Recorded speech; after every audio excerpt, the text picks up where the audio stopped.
Class 10th science chapter 2 अम्ल क्षारक एवं लवण। One shot.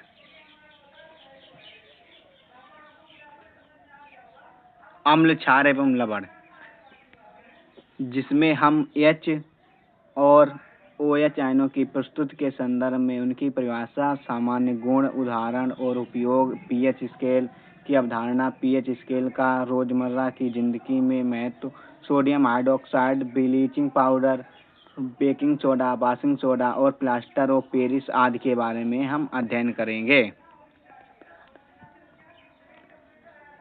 अम्ल क्षारक एवं लवण चैप्टर 2।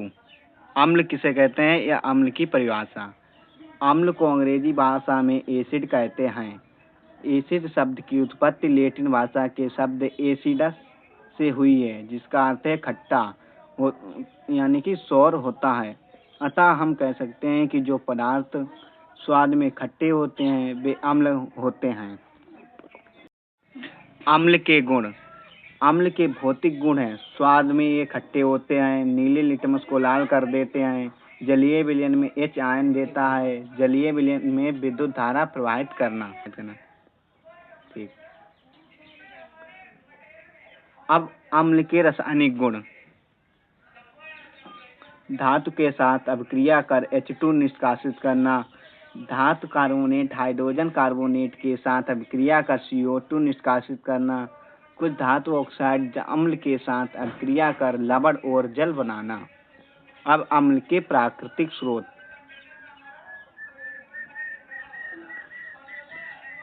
नींबू में साइट्रिक अम्ल पाया जाता है, टमाटर में एस्कॉर्बिक अम्ल पाया जाता है, अंगूर में टार्टेरिक अम्ल पाया जाता है, सिरका में एसिटिक अम्ल पाया जाता है, दूध में लैक्टिक अम्ल होता है, इमली में टार्टेरिक अम्ल होता है, सेब में मैलिक अम्ल होता है। अम्लों के प्रकार। प्रबल अम्ल, दुर्बल अम्ल, सांद्र अम्ल, तनु अम्ल। अब प्रबल अम्ल, यहाँ पर ये ऐड चल रहा है, इसको मैं इस पर आप लोग ध्यान मत दीजिएगा, ठीक है।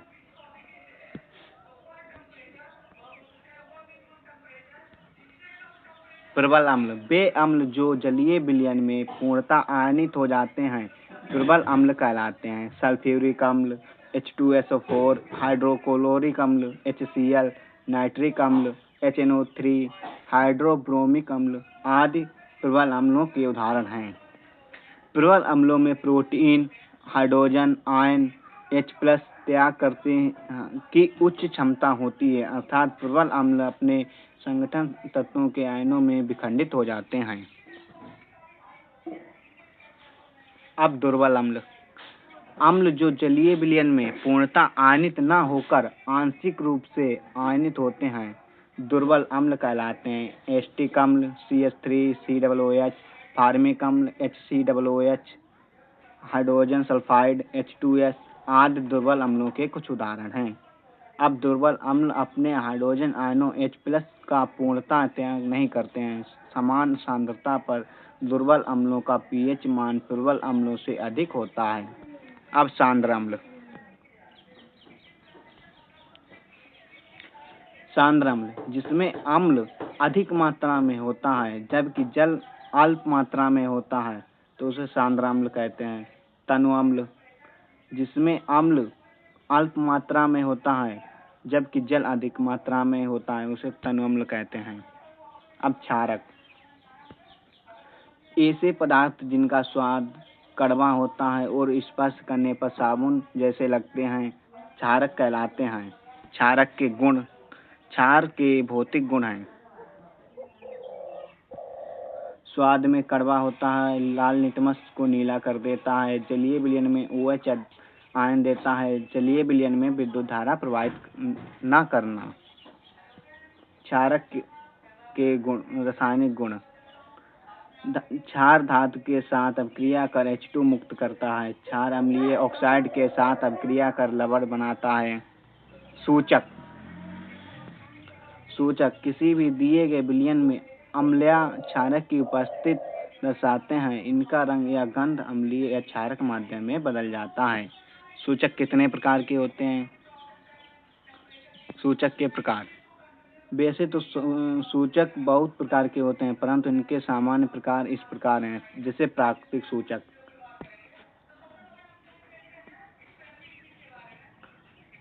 प्राकृतिक सूचक वे सूचक जो प्राकृतिक स्रोतों से प्राप्त होते हैं प्राकृतिक सूचक कहलाते हैं। जैसे लिटमस, लाल पत्ता गोभी का रस, हल्दी, हाइड्रेंजिया के फूल का रस आदि। लिटमस अम्ल तथा क्षारक की पहचान के लिए सबसे सामान्य रूप में से या उपयोग में लाया जाने वाला प्राकृतिक सूचक लिटमस है।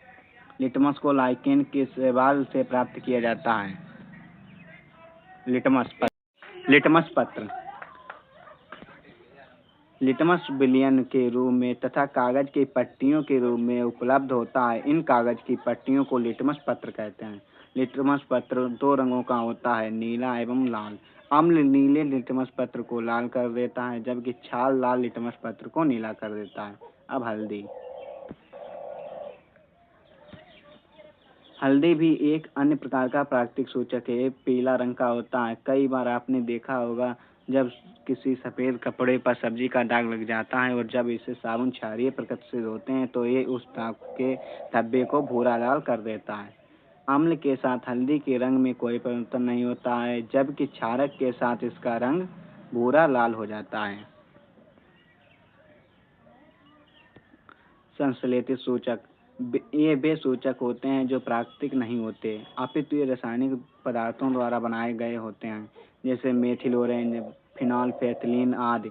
इनका उपयोग अम्ल एवं क्षारक की जांच के लिए होता है। गंधीय सूचक ऐसे पदार्थ जो होते हैं जिनकी गंध अम्लीय या क्षारकीय माध्यम में बदल जाती है, ऐसे पदार्थों को गंधीय सूचक कहते हैं। जैसे प्याज एवं लौंग और तेल।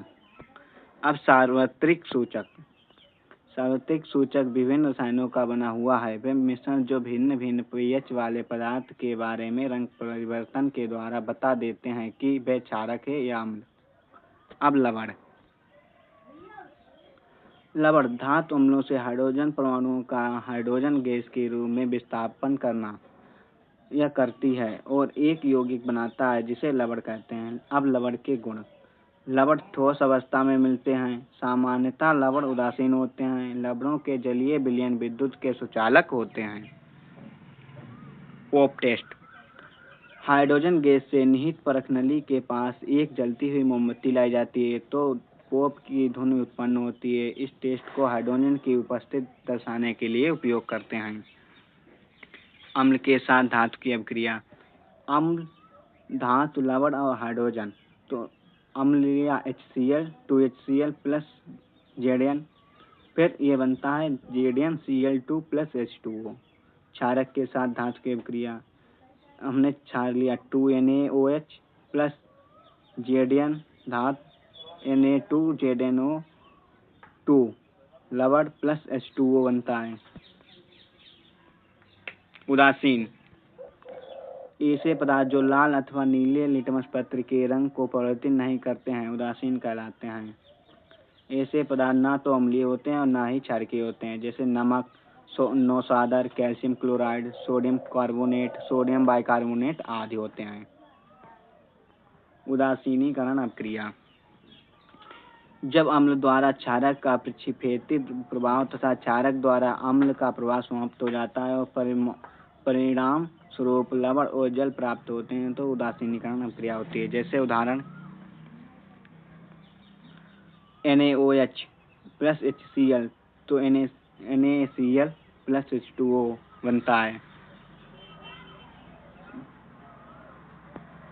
प्रबल अम्ल, दुर्बल अम्ल, अम्लीय लवण, जल विलय का pH 7 से कम होता है। दुर्बल अम्ल, प्रबल क्षारक, क्षारीय लवण, जल विलयन का pH 7 से अधिक होता है। प्रबल अम्ल, प्रबल क्षारक, उदासीन लवण, जल विलयन का pH 7 होता है। दुर्बल अम्ल, दुर्बल क्षारक, उदासीन लवण, जल विलयन का pH 7 होता है। अब अम्लों के साथ धात्विक ऑक्साइडों की अभिक्रिया। धात्विक ऑक्साइड अम्ल, लवण, जल। CaO plus 2HCl, CaCl2 plus H2O। धात्विक ऑक्साइड की प्रवृत्ति क्षारीय होती है क्योंकि ये अम्ल के साथ क्रिया करके लवण और जल बनाते हैं। उदाहरण CuO, MgO। अम्लों व क्षारकों से समानताएं। सभी अम्ल H+ आयन देते हैं, सभी क्षारक OH- आयन देते हैं। अब जलीय विलयन में अम्ल या क्षारक का क्या होता है? जल में अम्ल या क्षारक मिलाने पर आयन की सांद्रता H3O+ या OH- में प्रति इकाई आयतन में कमी हो जाती है। इस प्रक्रिया को तनुकरण कहते हैं एवं अम्ल या क्षारक तनुकृत होते हैं।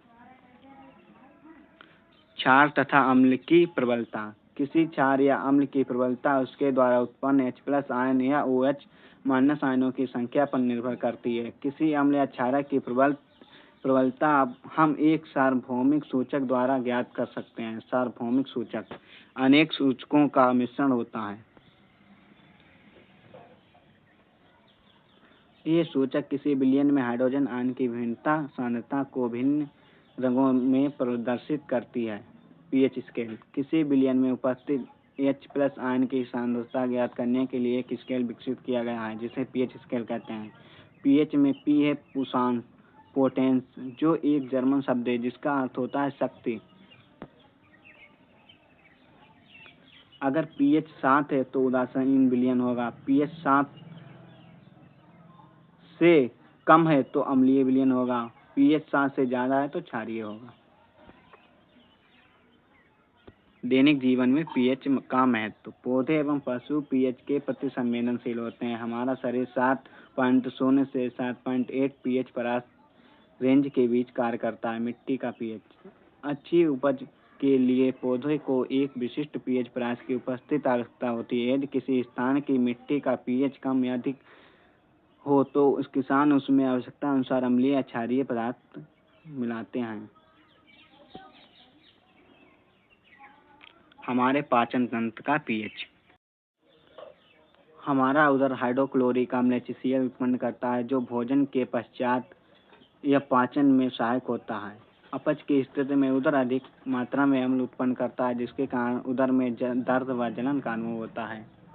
इस दर्द से मुक्त होने के लिए एंटीएसिड जैसे क्षारकों का उपयोग किया जाता है जो अम्ल की अधिक मात्रा को उदासीन करता है, जिसे मिल्क ऑफ मैग्नीशिया।